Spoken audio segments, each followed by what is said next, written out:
तेरा कलाम रहेगा कायम पहाड़ जब ना रहे खुदाया, तेरे मुंह की एक बात भी टलेगी ना चाहे कुछ भी हो। प्लीज नाजरीन, मैं अयाद ज़रीफ आप तमाम देखने वालों को हमारे रोज़ के बाइबली मुतालियाती प्रोग्राम की नई किस्त में खुशामदीद कहता हूँ।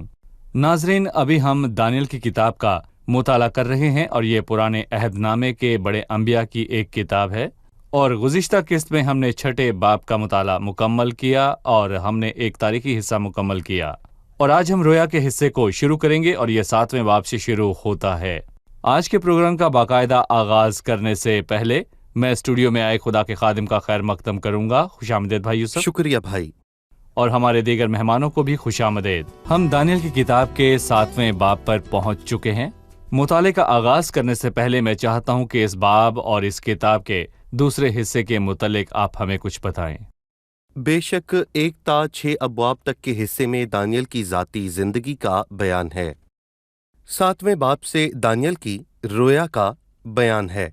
उसके साथ होने वाले वाक़यात नहीं हैं, बल्कि इसमें उस रोया का जिक्र है जो उसने देखी थी। दर हकीकत मैं कहूँगा कि वो हमें मुस्तकबिल के बारे में वाज़े बयान करता है, और मैं ये भी कहूँगा कि हम कह सकते हैं कि 2 ता 7वें बाब में कौमों के मुतल्लिक लिखा है, और आज हम 7वें बाब के मुतल्लिक जानेंगे। और फिर 8वें बाब से इस किताब के आखिर तक कौमों पर नहीं बल्कि खुदा के लोगों पर गौर किया गया है। 8वें बाब में गैर कौमों के वक्त से हटकर खुसूसन उस कौम की तारीख पर गौर किया गया है, और यहाँ 7वें बाब तक कौमों के मुतल्लिक बयान है। और इस बाब की मुमासलत दूसरे बाब से है, जिसमें नबुकत नज़र ने ख्वाब देखा, और दूसरे बाब में मैं कहूँगा कि वाज़े तौर पर बयान है कि नबुकत नज़र ने एक मूरत को देखा। उसमें नबुकत नज़र के बाद की हुकूमत ज़ाहिर हुई। मुस्तकबिल में इब्ने आदम की बादशाही के क़याम का जिक्र है, और इस बाब में उस दौर को मुख्तलिफ तरीक़ों से बयान किया गया है।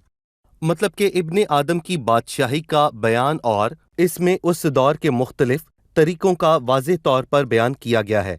नबुकत नज़र ने उस मूरत में मुख्तलिफ धातें देखीं, मगर खुदा के बंदा दानियल ने उस रोया में हैवान को देखा। आपने कहा कि 8वें बाब से इसके आखिर तक गैर अक़वाम के दौर पर नहीं बल्कि खुदा के लोगों पर गौर है, और इससे ये जाहिर होता है कि 7वें बाब से इरामी ज़ुबान में जी हाँ, लिखा गया है, बिल्कुल, और 8वें बाब से इब्रानी ज़ुबान में लिखा है जो उन लोगों की ज़ुबान है।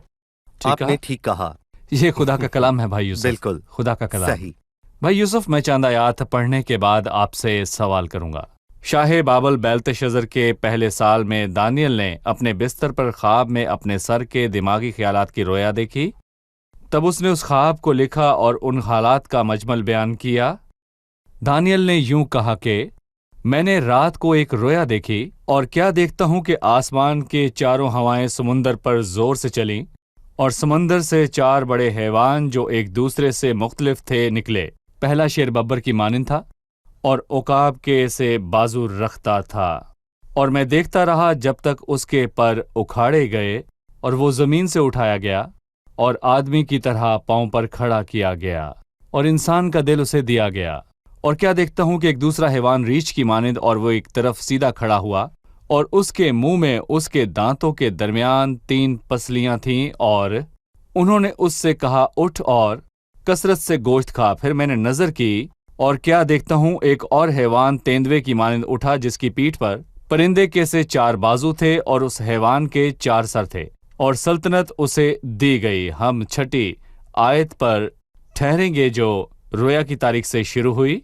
उसने बेल्तशज़र बादशाह के पहले साल में ये रोया देखी। ये सब वाक़यात 6ठे बाब के वाक़यात से पहले हुए, तो ये 6ठे बाब के बाद क्यों दर्ज हैं, इसके मुतल्लिक भाई यूसुफ हम आपसे जानना चाहेंगे, लिहाजा तफसीलन बताइए। देखिए, मैं कहूँगा कि नबूवतों को तारीखी लिहाज से नहीं लिखा, पर आप याद रखें कि 7वें बाब से दूसरे बाब का आगाज होता है।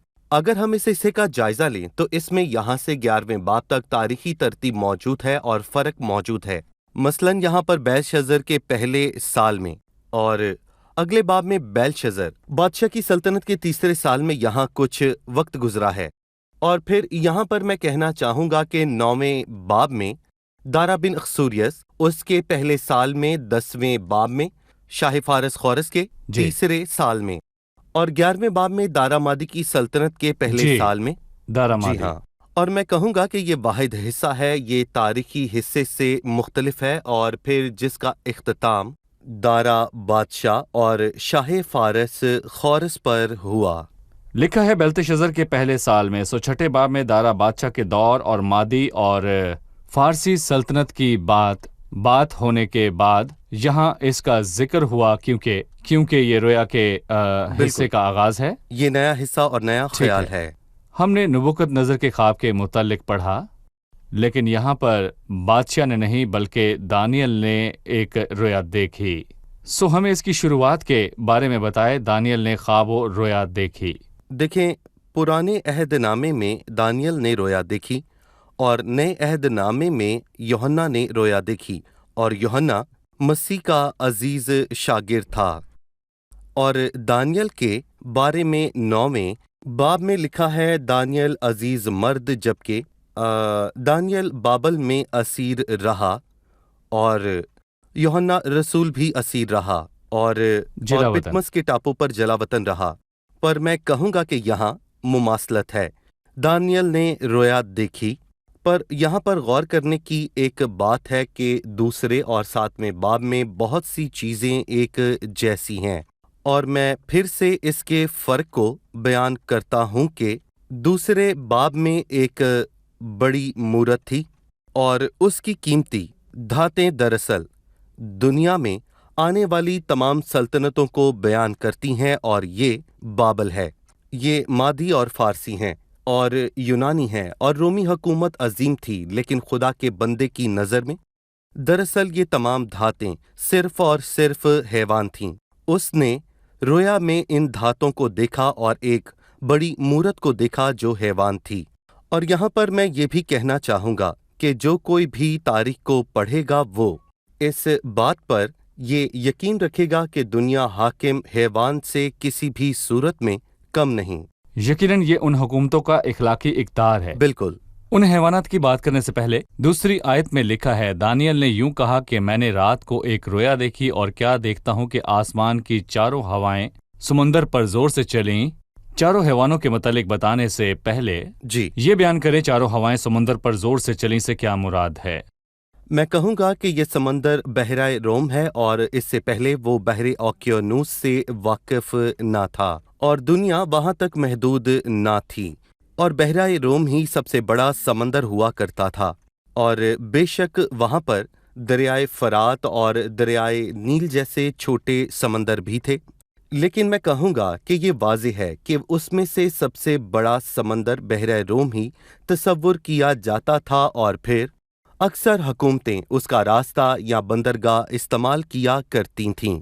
और मैं कहूँगा कि इसीलिए उसको आसमान की 4 हवाएं और आसमान की रूह कहा गया, क्योंकि हम जानते हैं कि ज़मीन पर क्या हुआ। और फिर दानियल का 10वां बाब इस बात की अक्कासी करता है कि अनदेखे दायराकार में क्या होता है।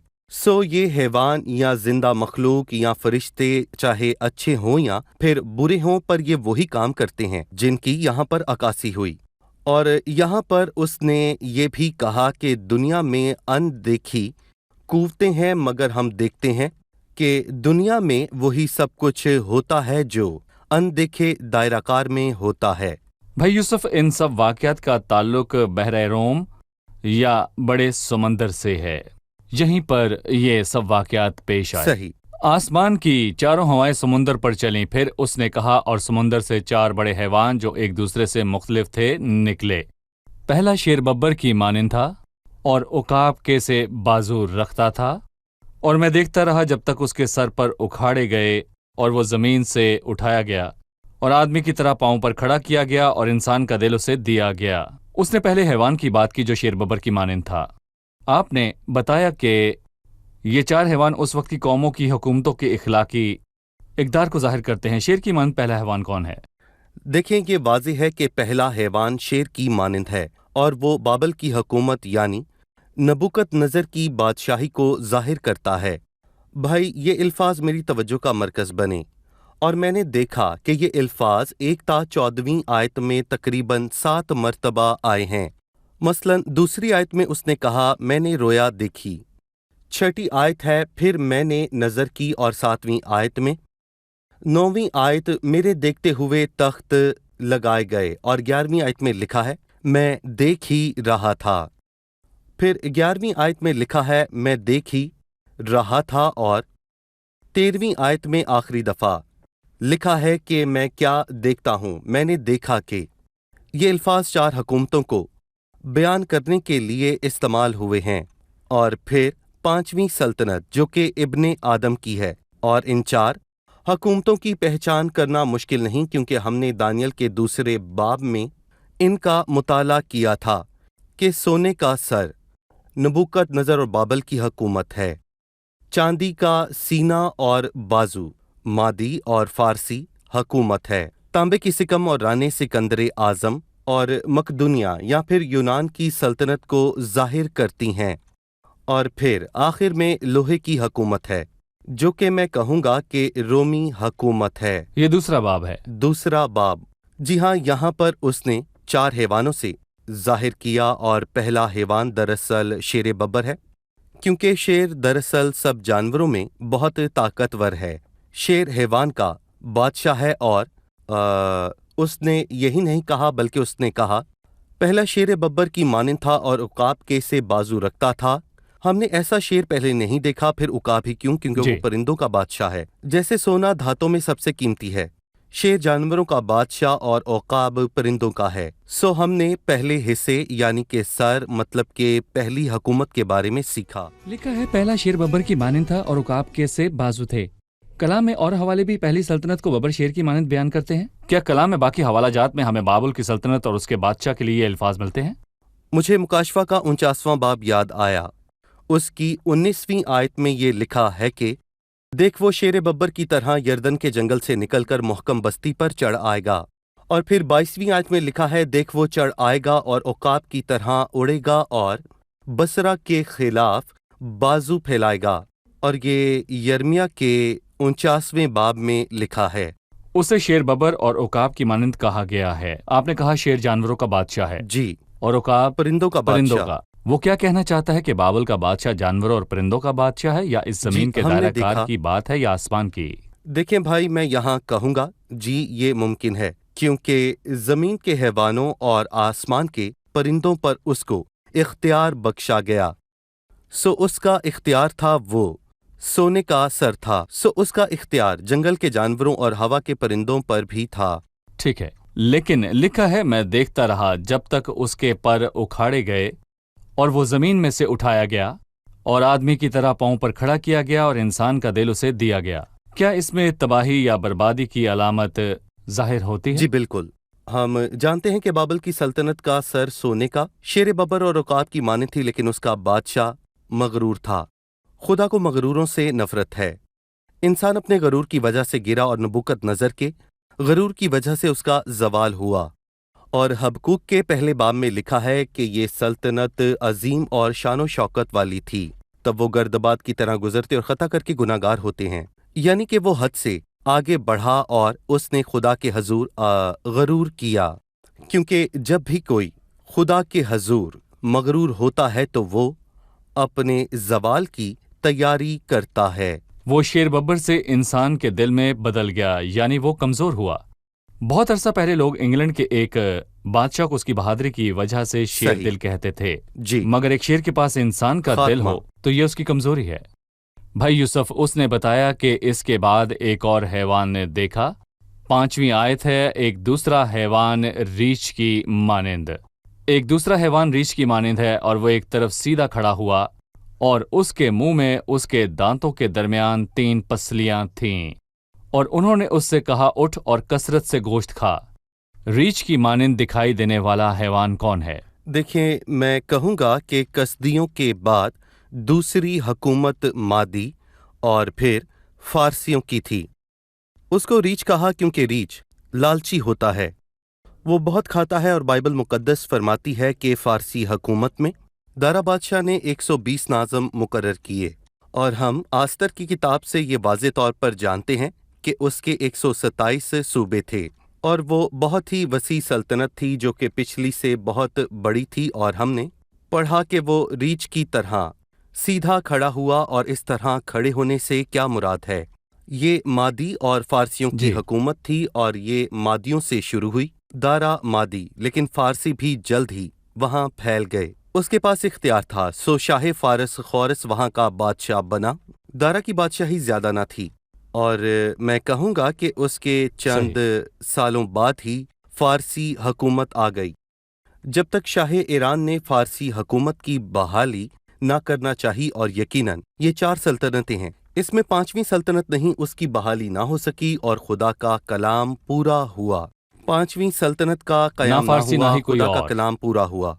अब इस दुनिया में और कोई हुकूमत कायम ना होगी, मसीह आकर अपने सल्तनत कायम जी करेगा। हाँ, बिल्कुल। वो एक तरफ खड़ा हुआ और उसके मुंह में उसके दांतों के दरमियान 3 पसलियां थीं, यानी वो उनको निगल गया और सब खत्म हुआ।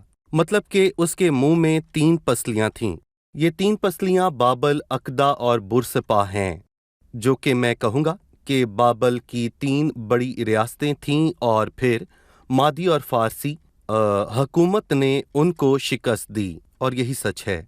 मादी और फारसियों से शिकस्त के बाद छठी आयत है, फिर मैंने नजर की और क्या देखता हूं कि एक और हैवान तेनवे की मानिंद उठा, जिसकी पीठ पर परिंदे के से 4 बाजू थे और उस हैवान के 4 सर थे, और सल्तनत उसे दी गई।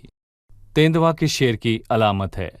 हमने तीसरे बाब से ये सीखा कि ये 3 सल्तनतें कौन सी हैं, और अगले बाब यानी कि 8वें बाब से हम इसे और समझेंगे, क्योंकि ये सिकंदरे आज़म की बादशाही में यूनानी सल्तनत का बयान है, और इस नबूवत का हवाला ऐसा दुरुस्त हवाला है कि तेंदवा अपनी तेज़ रफ्तारी और जल्द पकड़ने की वजह से मशहूर है, क्योंकि कोई भी सिकंदरे आज़म की रफ्तार का मुकाबला नहीं कर सकता, और उसने यूं अपना शिकार पकड़ा, जिसकी पीठ पर परिंदे के से 4 बाजू थे, 4 पर। ये औकाब नहीं बल्कि परिंदे के बाजू हैं, यानी दुगनी कि रफ्तार। दुगनी रफ्तार, क्योंकि जब सिकंदर आज़म आता था तो कोई उसके खिलाफ खड़ा ना रह पाता था। और मैं कहूँगा कि सिकंदर आज़म बहुत ही अजीम था और इसके किस्से तारीख में बहुत मशहूर और मारूफ हैं। जी हाँ, सही, उस हैवान के 4 सर थे, 4 बाजू यानी तेज रफ्तारी। यूनानी सल्तनत में 4 सर क्या जाहिर करते हैं? अगले बाब में हम पढ़ेंगे कि सिकंदर आज़म ने बहुत जल्द वफात पाई, और बाइबल मुकद्दस में और तारीख में भी इसका बयान है, और उसकी उम्र 31 बरस थी। जी। और मैं कहूँगा कि उसने जवानी में ही वफात पाई, और इसीलिए उसका कोई जानशीन ना था, और फिर उसके 4 सरदार ही उसके तख्त के जानशीन बने। और सिकंदर आज़म की सल्तनत 4 हिस्सों में तकसीम हुई, और ये 4 हैं, पर मैं कहूँगा कि अभी हम 2 पर गौर करेंगे। एक ने यूनान लिया और दूसरे ने एशिया कूचक, जो आज तुर्की कहलाता है। ये एक शुमाली और एक जनूबी बादशाह ने शाम लिया। और मिस्र। जी, शाम मिस्र पहला हिस्सा, यानी कि शुमाली बादशाह, और फिर सलूकीन ने शुमाली सल्तनत को ले लिया। और फिर हम पढ़ते हैं कि बतालीमूत ने मिस्र पर हुकूमत की जब तक कि रोम उन पर चढ़ न आया और अपनी हुकूमत कायम न की। शुक्रिया। आइए मेहमानों से एक और सवाल जानें। छठी आयत के आखिर में लिखा है, और सल्तनत उसे दी गई। किसी ने उसको सल्तनत दी, और ये कैसी सल्तनत है? भाई यूसुफ, बाइबल मुकद्दस में यूनान के बादशाह के लिए तेंदवे के अल्फाज इस्तेमाल हुए और उसे सल्तनत दी गई। किसने दी? ये किस किस्म की सल्तनत है? दर हकीकत हर एक हुक्मरान को ये इख्तियार खुदा की तरफ से मिलता है, जैसे दानियल ने नबूकदनजर को वाज़े किया। वही बादशाहों को मखजूल और कायम करता है, और वही एक सल्तनत को दूसरी से बदल देता है। बादशाह की जिंदगी का इख्तियार भी उसके पास है, और वो उनके वक्त को मुकर्रर कर देता है। हमने ईमान से ये बात समझी कि खुदा के कलाम से ये वक्त और ज़मानों का क़याम हुआ। खुदा कादिर मुतलक है। और फिर रोमियो के 13वें बाब में लिखा है कि हर शख्स आला हुकूमतों के ताबे रहे, क्योंकि कोई हुकूमत ऐसी नहीं जो खुदा की तरफ से ना हो, और जो हुकूमतें मौजूद हैं वो खुदा की तरफ से मुकर्रर हैं। जब मसीह पिलातूस के सामने हाजिर हुआ और पिलातूस ने कहा, तू मुझसे बोलता नहीं, क्या तू नहीं जानता कि मुझे तुझको छोड़ देने का भी इख्तियार है और मसलूब करने का भी इख्तियार है? तो मसीह ने उसके इख्तियार से इनकार नहीं किया, बल्कि ये वाज़े किया कि اگر تجھے اوپر سے نہ دیا جاتا تو تیرا مجھ پر کچھ اختیار اوپر نہ سے۔ ہوتا، اور بے شک اس نے تاریخ کا سب سے بڑا گناہ کیا اور یہ اختیار اسے اوپر سے ملا، اور عدالت کے دن سچ میں وہ خدا کے حضور قصوروار ٹھہرے گا۔ شکریہ بھائی یوسف، خدا آپ کو برکت دے۔ اگلی قسط میں 4 حیوانوں کے متعلق اپنی گفتگو جاری رکھیں گے۔ سلطنتوں سے متعلق ان سے کیا مراد ہے؟ بہت شکریہ، خداوند آپ کو برکت دے۔ تیرا کلام رہے گا قائم، پہاڑ جب نہ رہے خدایا، تیرے منہ کی ایک بات بھی ٹلے گی نہ، چاہے کچھ بھی ہو۔